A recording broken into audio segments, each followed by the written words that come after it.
أصحاب السادة والعطوفة، الأحبة الحضور الكرام، السلام عليكم ورحمة الله وبركاته، وأسعد الله مساءكم بالحب والخير. وطني أنت أغنية يرددها الهديل بين أقدام الجبال الراسيات في صباحات نيسان الجميل. أنت نبض يسافر بين ارتعاشات القلب والأصيل. أنت غوطة الأقحوان المحاطة بالذكريات والسلسبيل. أنت قمر تغازله الطيور كأنه ورد الفصول، يضيء مداخل الظلمات في دربي فأقطف من نثار لجينه قبس الدليل. الشاعر عبد الله حنيان السرحان يقدم لكم قصيدة ترحيبية بالضيوف الكرام، فليتفضل مشكورا.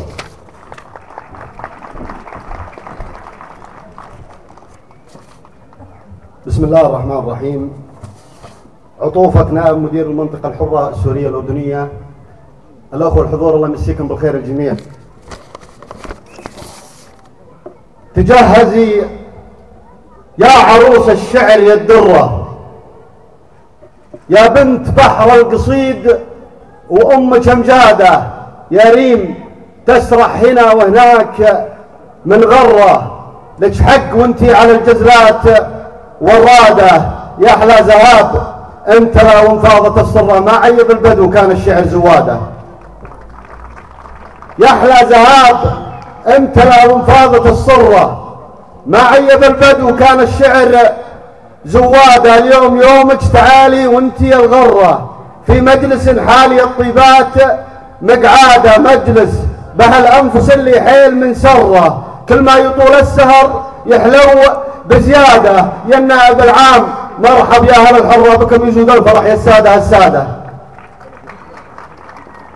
يا النائب العام مرحب يا أهل الحرة، بكم يزود الفرح يا السادة السادة. شرفتوا الحفل حفلة غير هالمرة، وعيادنا زالت بعدة وتعداده، لا من حضرتوا معذبكم هنا سرة. شوف الجهة الكريمة والفخر زاده، ويا ابو حسام القصايد واضح سره، ما توفي الطيب لكن اسمها قلاده. ويا ابو حسام القصايد واضح سره، ما توفي الطيب لكن اسمها قلاده، توضع على عنق حر الطيب مضفره، اللي قبل دعوه الطيب ومرتاده، بوقت اللقى حاضر بخيره ما هو شره، وحلم السهر يبتدي والنار وقاده. كره يجيب الحلا والشوق له كره، على كره يجيب الحلا والشوق له كره، وكره تجيه المعاني وقت ميعاده. وانا وليث الفخر ويشوقني مره، واليوم شعري عن العيد ميلاده، فيها تغنى مع الموال وجره، القاف قافي وحبس القاف لي عاده، في جديد جيت وشموخي ابد ما واحد ضره، هيبه ملوك الارض والشجعان والقادة، مؤمن برب قوي ومطعم الذرة، الواحد اللي يفيد ولا أحد فاده. وسلامتكم.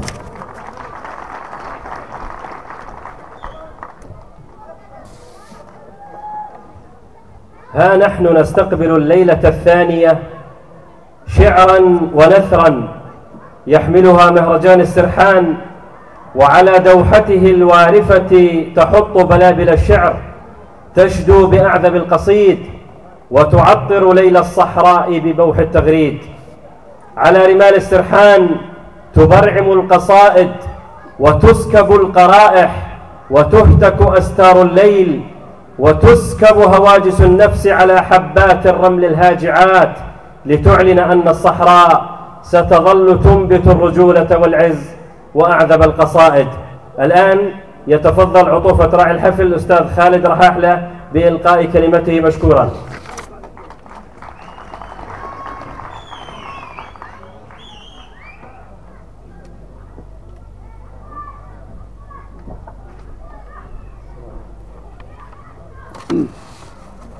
بسم الله الرحمن الرحيم، والصلاة والسلام على سيدنا محمد النبي الأمي العربي الأمين. يسرني في هذا المساء الطيب أن أرحب بالسادة الضيوف الكرام والإخوة المشاركين بفعاليات هذا المهرجان، شاكرا القائمين عليه على تكريمهم لي برعاية فعالية اليوم الثاني من مهرجان الثقافة والفنون الذي يغطيه منتدى السرحان للتنمية الثقافية بنسخته الثامنة.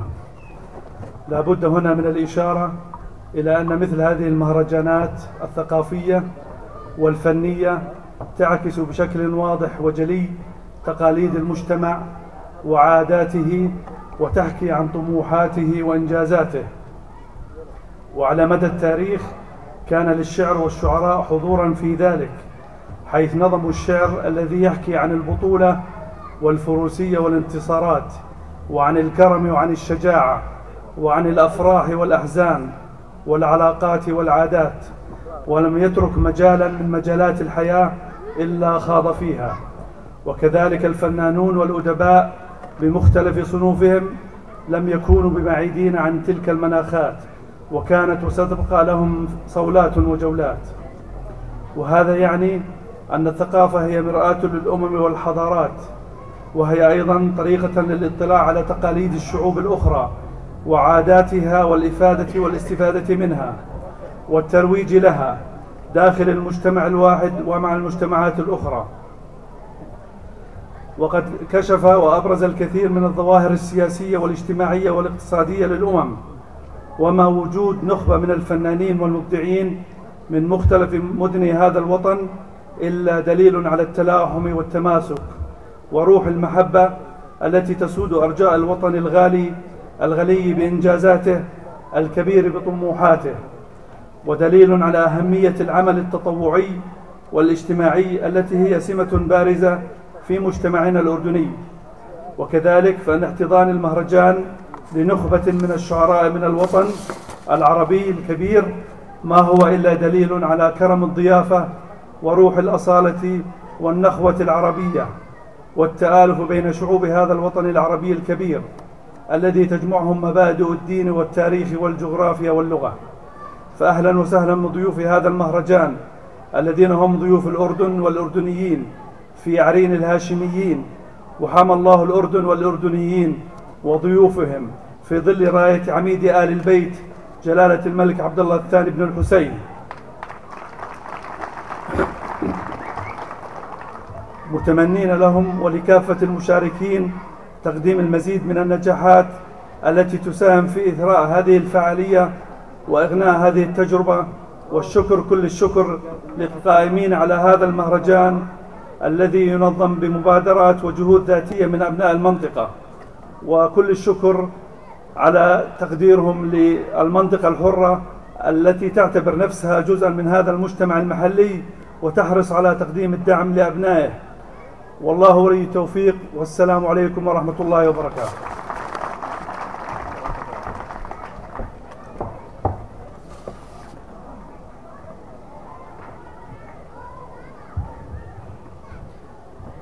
الشاعر هو من يمتطي صهوة الكلمات ويحلق بين النجوم، وكأنه يبحث عن عرش الشعر وتاجه وصولجانه، وحينما يشدو كأنه يغرف كلماته من بحر لجي فيرشها طلا وندا وأقواس قزح، ثم يلملمها فتخرج من بين يديه جسدا رائعا تسبح في ثناياه روح رقيقة شفافة. والشاعر حينما يبدأ لا تملك إلا أن تصغي، وإن استرسل تسري في أوصالك نشوة، وإن توقف تطلب استمراره كالظمآن يطلب زلال الماء ليرويه ويطفئ عطشه. الآن أيها الإخوة رحبوا معي بالشاعر محمد الوديع السرحاني من المملكة العربية السعودية، فليتفضل مشكورا.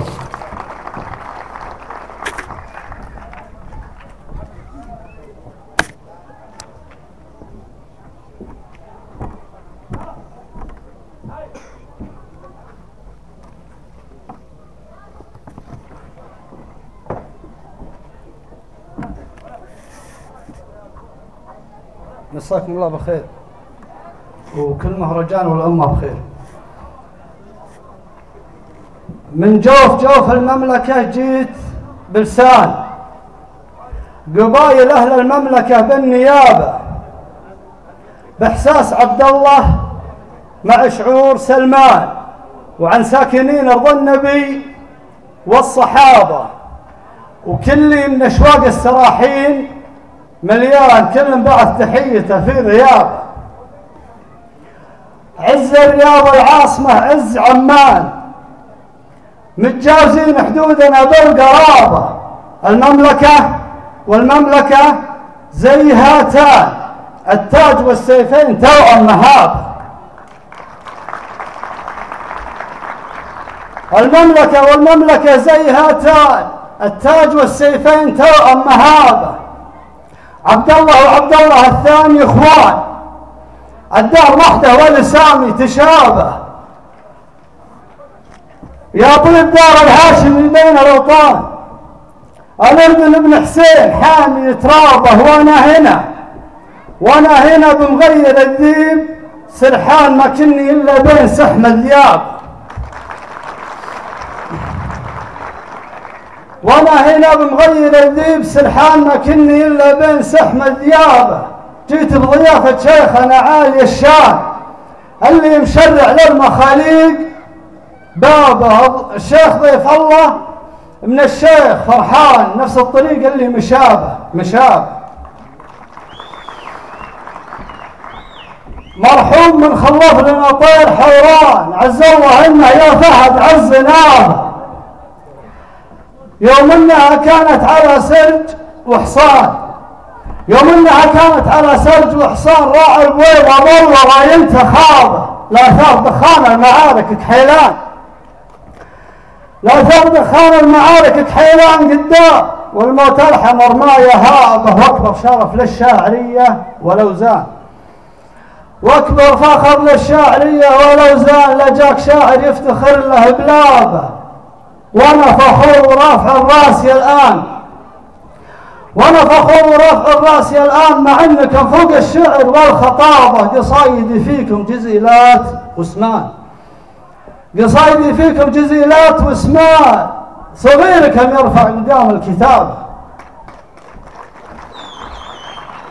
قصايدي فيكم جزيلات واسمان، صغيركم يرفع مقام الكتابة. من حقي يرفع هامتي فوق الامتان، وصلبكم على النقل السحابة. حملت أمانة حق الإنسان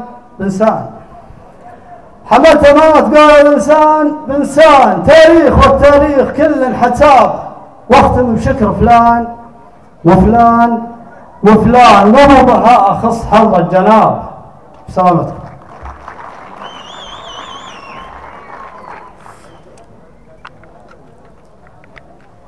هي واحدة ولا؟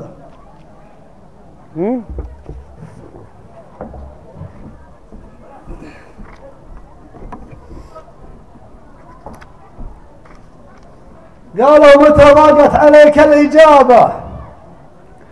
متى شعرت أن الحروف غصوبة؟ قلت إن سألني مثلكم يا قرابة.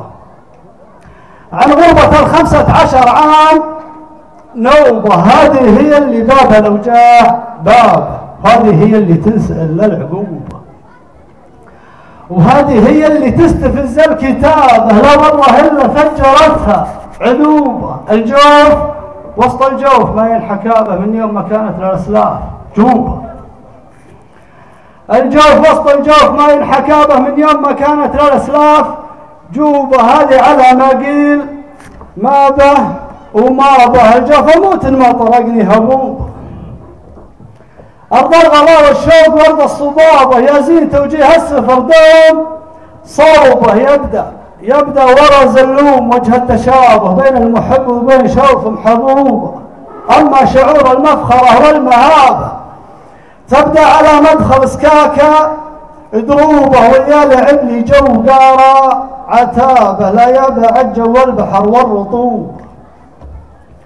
واللي لعب لي جو قارة عتابة، لا يبعد جو البحر والرطوبة. شوقي لها شوق المحل السحابة، شوق الفياض اليابسة للخصوبة. يا ما حلا تقبيل غالي ترابة، يا ما حلا تقبيل غالي ترابه من خلف دومه لين دون العروبة، عمي وخالي والأهل والنسابة كل الذين نحبهم ربعوا، ودار الذي لا جيت قالت هلابة، اللي تحت ماطى قدمها مثوبة، أمي هي اللي هد حيلي غيابة، عيني عن مشاهد غرائم حجوب.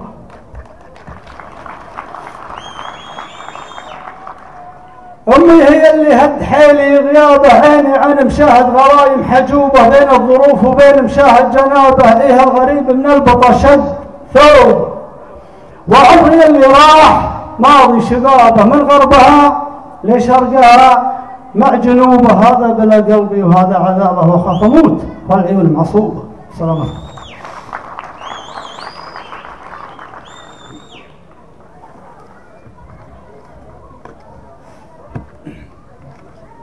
باقي ولا وين مدير الحفل؟ باقي شيء ولا معنا وقت؟ اخذ واحده فصل ولا؟ ها؟ كيف ابو جمان؟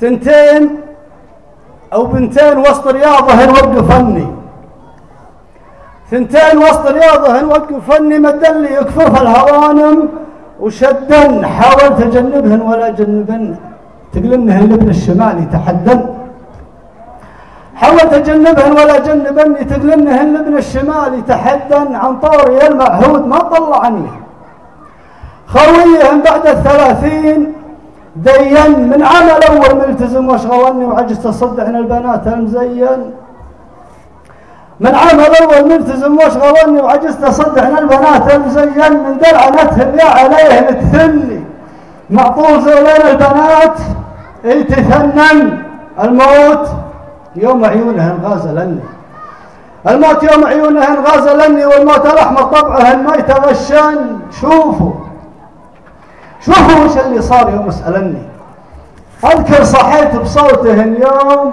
سمن، خاف ان اموت بذنبهن واسعى فني، ما خاف من اللي خلقهن وصدن،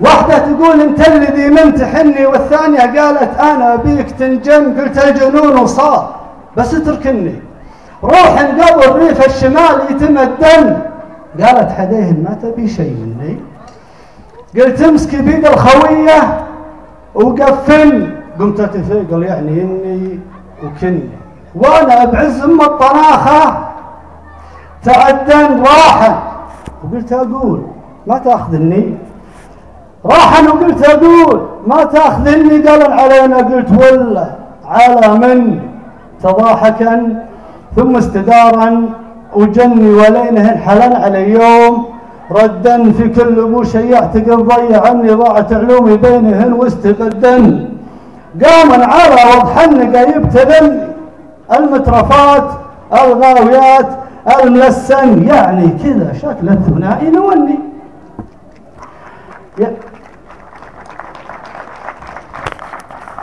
يعني كذا شكل الثنائي نوني، بالمختصر وضعي كذا ما يطمن، حسبي عليهن يا ابو ماجد، لاني شرعا حسب حكم الشريعة محصن. سلامة الجميع.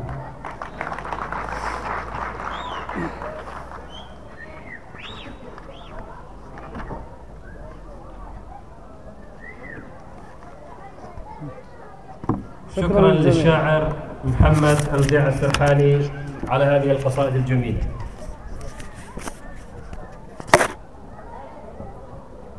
انظر حواليك ماذا ترى، هناك قطرات ندى تداعب خد الياسمين، وهنا حبات المطر الضاحك تنهمر فتقبل وجه الأرض العطشى، وهناك وشوشات عصافير تشدو مطربة طربة بلحن ملائكي جميل، وهنا ها أنتم أيها الأحبة الحضور أقمار سماوية لحظة اكتمالها، أضفيتم على بهجة الليل بهجة وعلى رقة الشعر جمالا وبهاء. الآن رحبوا معي بالشاعر محمد قدر السرحان وهذه المشاركة.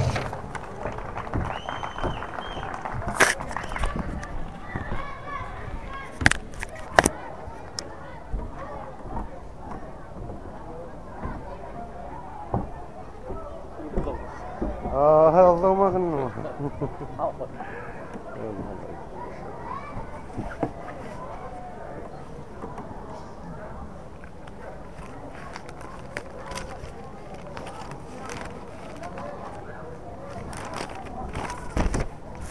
بسم الله الرحمن الرحيم. السلام عليكم أهل الكرام، والسلام على ضيوف أهل من انتظر أهل الأرض غيث السماء، والشكر ممزوج للشعراء والشاعرات الزملاء الأعزاء والأخوة الإعلاميين الذين حضروا هذا المساء، وأشكر أيضا الهيئة المنظمة لهذا المهرجان. وقبل ذلك كان لابد من شكر ضيف شرف هذا المهرجان أو الراعي لهذه الليلة. على مسافة قادم الشهرين مناسبات شتى وذكريات كثر في ذاكرة الوطن. أقف عند ذكرى استشهاد الشهيد وصف التل ساجن بيت عشق الوطن. وأي الرجال كوصفي، وصفي رجل بحجم وطن، ووطن في قلب رجل. فيا وصفي يا وارد الحوض اشرب، وغيرك فليشرب على العطن، واشمخ لأنك أنت الحاذق الفطن. واهدي لنا من نجيع الدم مكرمة أن نتقي الله في الأردن بالمحن. وصفي وأي زمان أنت قادمه طوبى لعهدك يا مستوقف الزمن. لقد توقف تاريخ بأكمله لم يستطع أن يحاسب شلة الخون. لقد توقف تاريخ بأكمله ولم نعاتب حتى شلة الخون. وصفي وأي عظيم أنت يا رجلا شهيدك الله لم تخنع ولم تهني. وصفي وأي شريف أنت يا شرفا شهيدك الله لم تسرق ولم تخن. وصفي وأي شريف أنت يا شرفا شهيدك الله لم تسرق ولم تخن. يا أيها الوطن المغتال في رجل، أو أيها الرجل المنبوت من وطني.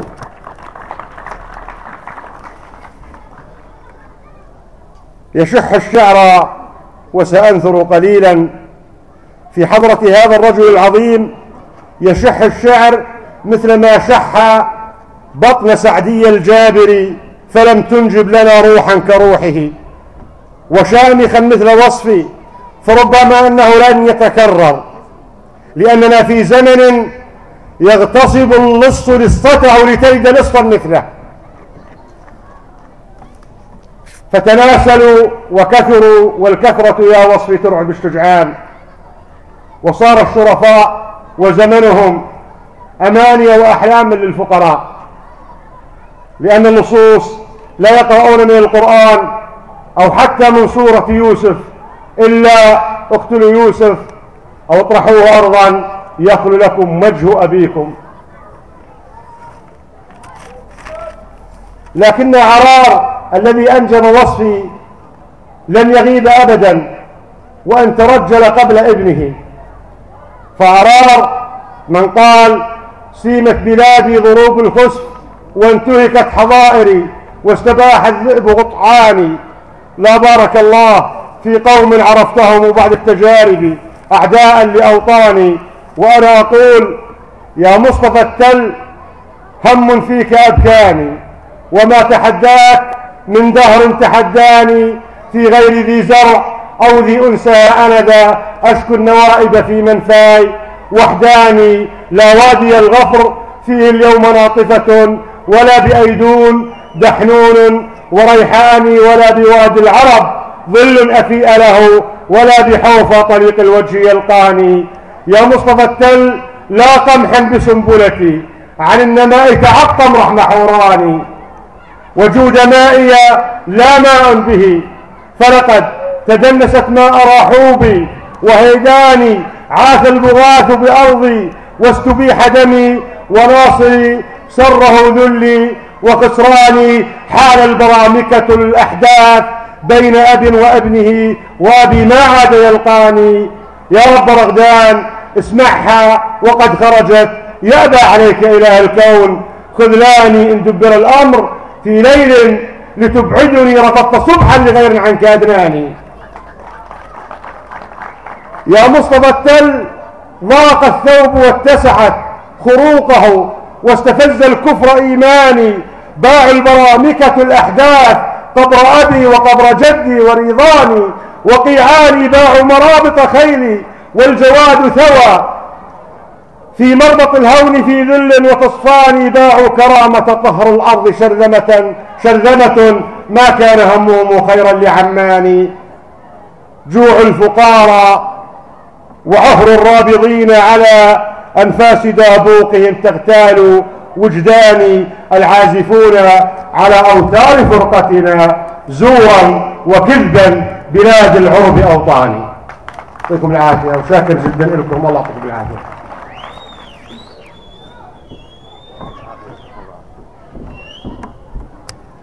شكرا للشاعر محمد قدر سرحان. الليل بوح السهارى، سمو الأرواح، سكون النفوس، اشتعال العواطف، مرفأ مطرز بالآهات والمواويل. الليل ضيف جميل تسلل إلى منازلنا، فمد أجنحة النجوم إلينا وألقى عند أعتابنا بريدة. الليل باب القلب يفتح دفتيه على السماء ويمتطي خيول التأمل. الليل حارس فكرة تسللت خلسة لتزرع بذورها في دفتر الشعراء لتبرعم أنشودة فريدة. أترككم الآن مع الإعلامي والشاعر إبراهيم الدهيثم، فليتفضل مشكورا.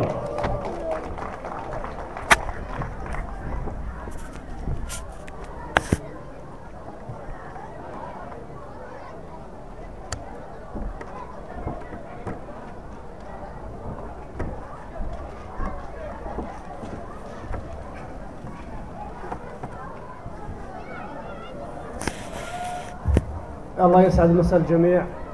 عطوفة رافع راعي الحفل والإخوان الحضور. طبعا أنا اليوم فرنجي جاي من عمان من الدوام مباشرة على خوالي السرحان. للأمانة كنت محضر قصيدة عن السرحان خوالي، وأشكر خوالي اثنين اللي سبقوني محمد ومحمد، فما وجدت كلمة أو قصيدة توفي خوالي. وللأمانة دائما يقولوا ابن أخي السرحان ما يردي أبدا، وإن شاء الله أنه ما نردي.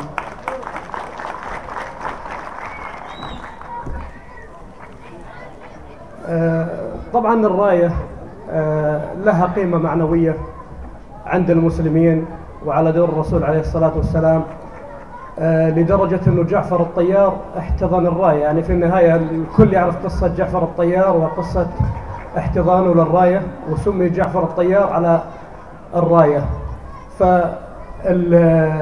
سارية العلم الأردني دخلت موسوعة جينيس للأرقام القياسية كأعلى سارية علم بالعالم، وفوق هذه السارية يقبع العلم الأردني. وكأردنيين لنا فخر أنه نفتخر في هذا المعلم ونفتخر في هذا الشيء. فأقول الراية هل رفرفت فوق عمان، قمة شموخ تعتلي قمة الكون، والسارية تحته تعلت للأعيان معلم حضاري للوطن، زاهي اللون راية بني هاشم معزه وعنوان، بظلالها كل النشامة يعيشون.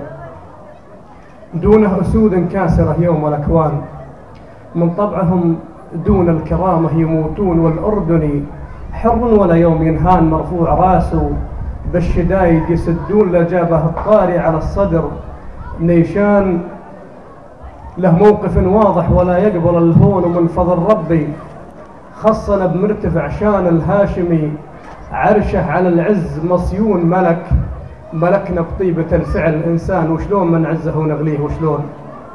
ابن الكرام وصيتهم طول الأزمان قمة تواضع للبشر، مد نوعون له مدة جزده وفت دون نقصان، كل الوطن يشهد بفعله يباهون، يمناه يعطي للوفادون نكران، يسراه معها مدة الخير والعون، قرت عيون الشعب والكل فرحان، نبض المشاعر من غلانا لك عيون.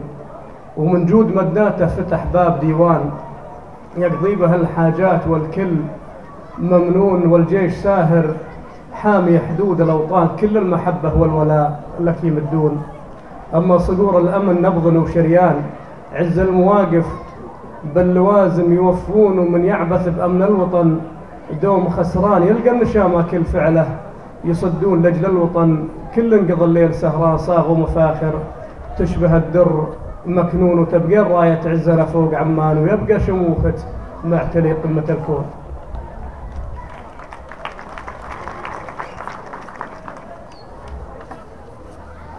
أما القصيدة الثانية للمكان دائما ذكرى جميلة، وفي منطقة يمكن خوالي السرحان يعرفونها اللي هي الغدف. أنا بال74 ترى مواليد ال70 يعني شايب، فقيضنا بالغدف ولها يعني ذكريات هذا المكان. وجيته بعد يوم اني ختيرت فكتبت قصيدة على هذا المكان، أقول جيت المكان وخاطري فيه شفقان، اشتقت له واشتقت ذيت الأماكن، اشتقت له يوم الفضادون بنيان شوقي ثرى، وغيوم تمطر سماكن والعاب من طين وشقاوات، صبيان تعانقل قمرة ونجوم سواكن، وقت الشتاء نلتف من حول نيران ونسري بيوت به العز ماكن، بول طلوع الشمس والكل بلشان، حلم الطفولة والشقا تحاكن، والقيض قاسي والظما فيه عنوان واشجار طرفة، كم جلسنا بذراكن ونسابق الأيام والكل فرحان، أيام راحت ليت ندفى دفاكن، مشهد طفولي راح مع ماضي إن كان، أفراح راحت يا ليالي معاكن، واليوم أمزج من عن الوقت ألوان ما دامها راحت، غدا اللون داكن، أنا رسمت من الوجع لوحة أشجان تعكس صدى قلب به الهم ماكن، هم من يبعثرني بشرايين يحزان ولا الفرح لو هل نحياه، لكن ما عدتنا وياه في العهد إخوان، من كثر ما بقلبي هموم تراكن، ذكرت وقت حال من دونها زمان، يا ليت عمري يا ليالي فداكن بالذاكرة، صرت مع أشواق خلان وحروفي الثكلى، لأجلي تباكن، أنت وقفت موقف كرام شجعان، أخذت من جروح قلبي عناكن، في خاطري أنت إذا صار نسيان، يعلني ما يوم آخذ عزاكن، والقلب من يومه إلى اليوم شفقان ما دامني فارقت ذيت الأماكن. أما القصيدة الأخيرة هو غزلية، وصارت بوقت مثل هالوقت يعني آخر 9 أول 10، بس كانت بال96 كان الوقت شوية برد، فأقول ليل وسهر قمرة ونجوم منيرة، وأصوات ريح بوسط ذيت الصحاري، وطفل الهلالي غاز الأشواق غيره ما كنا هلا ساهر الليل ساري، مرة براد ومرة قشعريرة ومرة دفا، والصبح ماله محاري، ومرة يحول الصمت عن كل سيرة، داخل وطن روح وبه الشوق جاري، وأنا وحبيبي والمشاعر أسيرة لليل وشجون وهبوب الذواري، أشواقنا تعانق أماني كبيرة، ساعة عناق الروح والود طاري، وكأنها العالم حدوده صغيرة، لا شفت خلي جالس عن يساري، وضاع الكلام ورافق الجو حيرة، في ساعة ما عاد فيها قراري، ساعة شجن ساعة تأمل مثيرة، أمضيتها وخلي يدور بمداري، من ثغرها أعذب حروف وعبيرة، يكوي نهر شوق ويزيد انبهاري، والليل سافر في ثواني قصيرة، وضوحا بلاج الصبح فج البراري، ولا عاد ليل وبه نجوم منيرة إلا أنا وخلي وسط الصحاري. وسلامكم، وأشكر لكم حسن الاستماع، واشكر شكرا للشاعر إبراهيم الدهيثم على هذه القصائد. الشاعر شجرة ورد طيبة بالصدق نمت، وبالحب ضربت جذورها عميقا، وبالإخلاص استطالت كأنها تبحث عن عرشها في عنان السماء، وعانقت أوراقها نسمات الليل العليل، فاهتزت راقصة على أنغامها، وتفتحت أزهارها للندى، فضاع منها العطر وفاح العبير، وبرغم الشوك يتهاداها العشاق تعبيرا عن الحب والولاء. الآن أترككم مع الشاعرة شيماء الحراحشة، فلتتفضل مشكورة.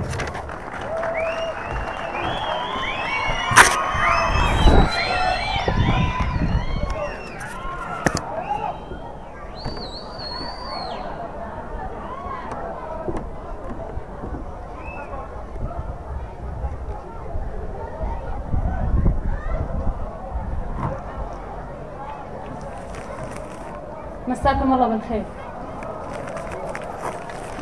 قول مساء الخير والخيرات، مساء الفل والياسمين، عطور الود تدفعها لجوكم نسمة أشواقي، مساء الكادية العطرة تعطر جوكم بالزين وتضفي بسمة الفرحة تجمل ذوكم الراقي.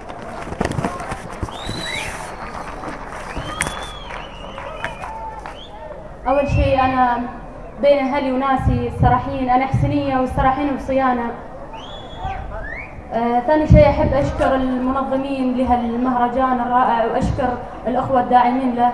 وجودي اليوم هو أكبر دليل على نجاحي، لأني تواجدت مع بيارق الشعر الأردني، وأنا أشكرهم لتواجدهم سواء الإخوان المشاركين أو الإخوان الضيوف. أقول أنا لأجل الوطن قلبي ودمي ونبض شرياني، وعمري والعيون ومهجتي والروح يفدنه، أرتب لأجله أبياتي وصوغ بحب قيفاني، ودندنها على لحن الولا واعزف لها فنه. تعالوا فلنرددها بلاد العرب أوطاني، بلاد الليبي يلي ما تخلى موطني عنه، بلد حسنين مليانة رجالة وجدعاني، بلاد السورية الهارب لها وما خيب ظنه، من قبل العراقي يوم ضاق وجال عماني، ومواقيف من تعجز بيوت شعري لن تعدنه. أنا بلادي بلاد الطيب يشهد كل ميداني، أنا بلادي بلاد الطيب يشهد كل ميداني، برغم ديونها والعجز تعطي دون أي منه. هلا ومرحب بكل من جاء مدام العرب اخواني، هلا ومرحب بكل من جاء مدام العرب اخواني، ومدام الاردن النشمي بروق الجود يضمنه. ترى ما بيننا جسر من اخوه وايماني، ومحال المعضلات الوقت لو جارا يهدنه. انا بلادي بلاد الطيب يشهد كل ميداني، برغم ديونها والعجز تعطي دون اي منه.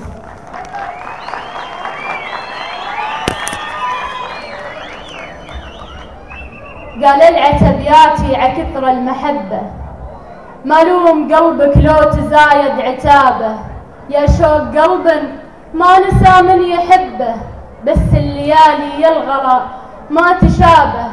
البارحة دنياي فرحي لفت به، واليوم وقتي صك بالوجه بابه. أشعل خفوقي والتجافي يشبه، والوقت الأقشر ما حسبنا حسابه، وقت انتجنا دون داع وسبه، وفي غفلة أعلن علينا انقلابه. أواه من قلب زمانه لعبه، قلب تفاقم في ضلوعه عذابه، رقيق لا هب الشمالي يهبه، من ونته تشفق لحون الربابه. حسبي على حظي فلا خاف ربه، بيني وبينه كن حق وطلابه. أما انتهى فرحي ولكن غدر به، وتعاونوا ضدي عموم القرابة. هذا كلامي يلوي في واحتفظ به، قول يخفف عن خفوقك مصابه. من حبنا واجب علينا نحبه، ونعنى على شانه ونشكر جنابه، ومنه لفانا بالوفا والمحبة. من عادة الأجواد قالوا هلابه، أبى اعتذر عد الرياح المهبة، وعداد وبلات المطر من سحابه عليك يا المملوح ما به مخبى. والوقت هذا قل منه هنابه، ولو كل وجعان تلاقى طبه، ما حد انشكى من جور هم وكآبه.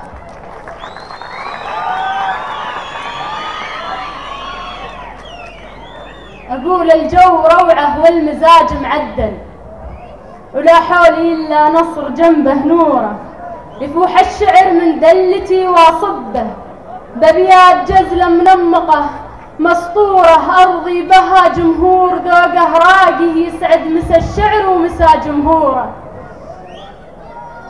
أرضي بها جمهور ذوقه راقي يسعد مسا الشعر ومسا جمهوره. يا عادليني استريحي وكفوا ما همني من قال ذي مغرورة.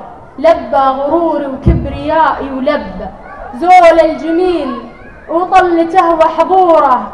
ورموش عيني ليك حلها زاهي وخدودي يلي بالزهر منثورة. ومنطوقي يلي كل ما انطق به يغيظ ناس وناس به مسرورة.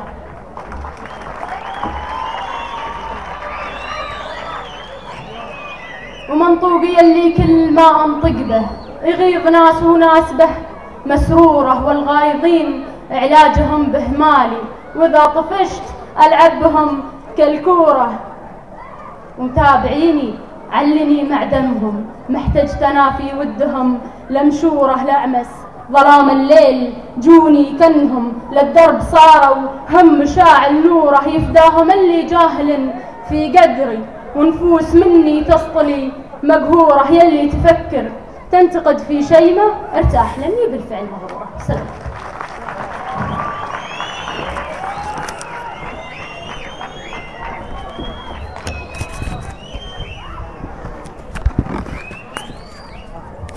شكرا للشاعرة شيماء حراحشة. الشاعر أيها الأحبة هو ذاك الذي تتسابق كلماته فتغزو أفئدتنا قبل أسماعنا لنصل إليها أحيانا قبل أن تصل إلينا فتحرك سواكن الأشياء فينا. وهو الذي يغزل من خيوط الشمس شعرا ويحول التبر ذهبا ويقاوم الجمال بالجمال. والشاعر هو الذي يترفع عن قول المألوف ليملأ عقارب الساعة بهجة وحبورا. أترككم مع ختام الشعراء الشاعر زايد القويماني السرحان فليتفضل مشكورا.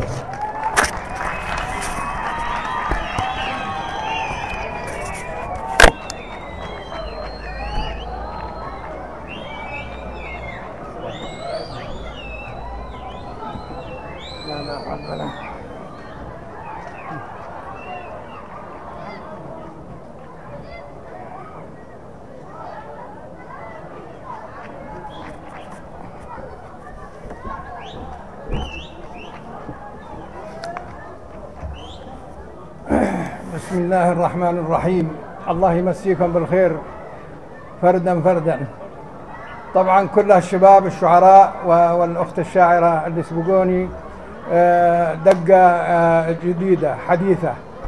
أنا رجال بدوي فودي أرجعكم للخلف شوية. أقول ضعنا بدروب الحضارة يا الربع صنوا القصيدي واسمعوا قول جديدي. يا الربع صنوا القصيدي واسمعوا قول جديدي. أقول ربي شهيدي للبدو باقي توالي. يوم تفكر بالحاضر أكثر رجال ومناظر الكل يدور مظاهر ما هم عم ولا خالي. ورجعت بفكري للماضي ونزول تملى لفياضي وصدور بالطيب أعراضي وقطعان البل وحلالي. ومثولثات وصهاوي برباعه زين القهاوي ومهباش يدقه غاوي ومقلط صفر للدلالي.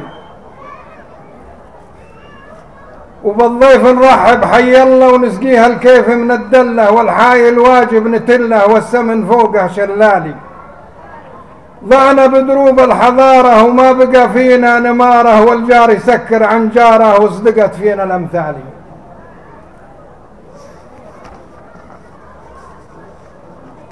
القصيدة الثانية على شاعر سعودي تهجم على قبيلة السرحان سميتها ربعي نخوني.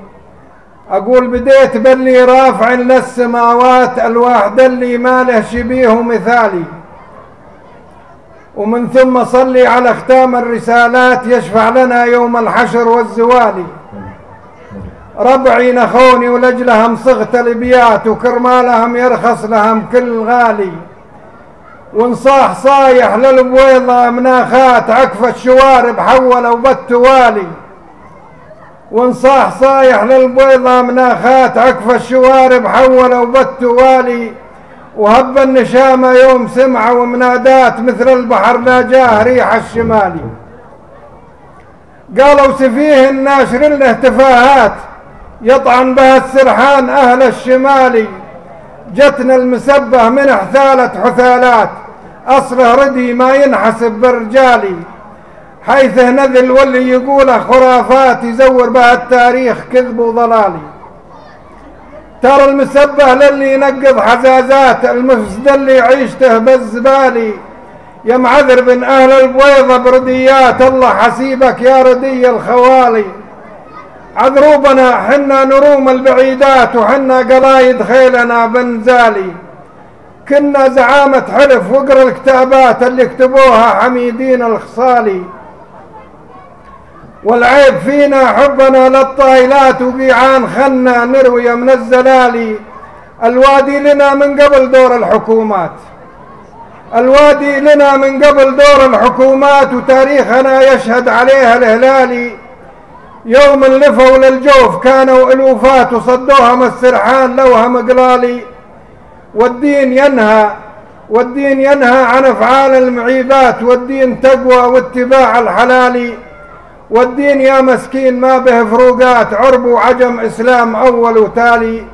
واقصر لسانك لا يقول البذاءات، ومن شق ستر الناس ما له ظلالي.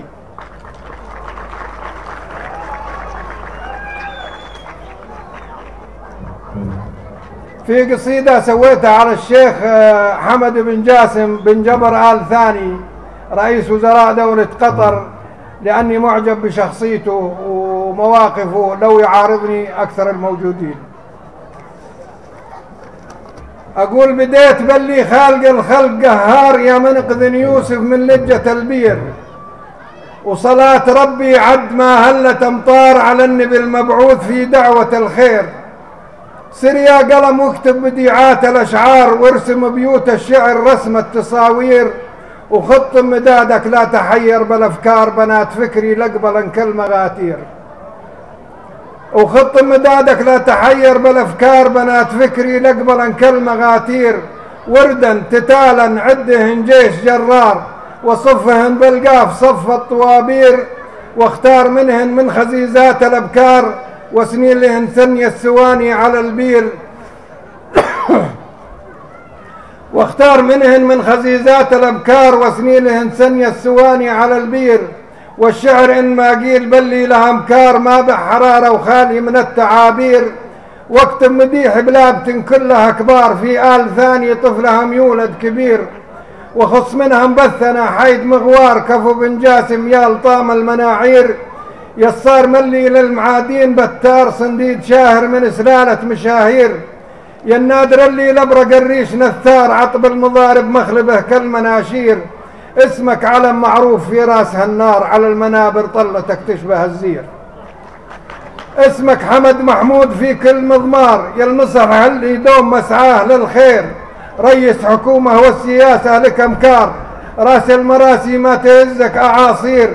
دولة قطر صارت منارة بالأقطار، 3 حروف وزنهن بالقناطير. القصيدة الأخيرة من صميم المعاناة، اسمها على قبيلة السرحان وعما يجري في هذه القبيلة. خلاص يعني؟ لا كمل هاي بس الدنيا تشتقى. بعد ما أقول حبيت أكتب من صميم المعاناة عن أمور تجري بالقبيلة عجيبة، كثرة الشيوخ وفعلهم ما خبرناه، والشور ضايع بين اللحى والشبيبة. عندي صناف من رجال بخناه، وباقي الأصناف اللي تركته غريبة. رجل صنع تاريخ حافل بيمناه، ذكرى عطله بالمجالس نجيبه. عطله غاصب أبو ناصر الله يرحمه عليه رحمة الله. رجل صنع تاريخ حافل بيمناه، ذكرى عطله بالمجالس نجيبه. عسى أبو ناصر جنة الخلد مثواه، الحود تضمك يسنافي رحيبة. وبعض الرجال الطيب يمسح خطاياه، لاقي الاسم الكل ينفض بجيبه. والبعض منهم يعجبنك مزاياه، صادق نصوح وما يتكلم بغيبه. وبعض الرجال سياد إن حضر هبناه، وإذا تكلم هرجته ونستطيبه، ورجل يدافع بالقلم حي يمناه، يكتب لنا تاريخ غيرة وعصيبة. سلطان المذهن كاتب السرحان. ورجل يدافع بالقلم حي يمناه، يكتب لنا تاريخ غيرة وعصيبة. واجب علينا نسانده بكل ممشاه، وندعم جهوده بالأمور الوجيبة. وبعض الرجال زوال تعجب حلاياه، ما له حضور ولا يفك النشيبة. وإذا قصدته بحاجة دار علباه، صعب عليها الطيب حاجة صعيبة. البخل ساس وناقص اللي تعاطاه، حيثه نقيصة من الأمور المعيبة. وراع الهقاوي أكثره تقصر خطاه، ما له سنايد في أموري هقيبة. واللي لهم وجهين صرنا نتحاشاه، ونسكت على زلات منها معيبة. والبعض فاسد حيش من حضر، والبعض فاسد دايما الخبث مسعاه، يبذر سمومه بين شك وريبة. حسد وكذب ورياء أكثر مزاياه، ما لهم حاسب غير ربي حسيبه. واصناف منهم بالعدد ما حسبناه، لكن على الطبخات جالس نصيبه. وين المودة وين صدق الموالاه، وين التراحم يا نفوس المريبة. ضاعت مكارم من أهلنا ورثناه، شيمة وحشيمة مع حمية وعصيبة. ولا وخسارة لا ابتي يوم ننخاه، ما يفزعون محفل ننتخيبه. ويعطيكم العافية والسلام عليكم. الله يعطيك العافية أبو مهند. الله يعطيك العافية.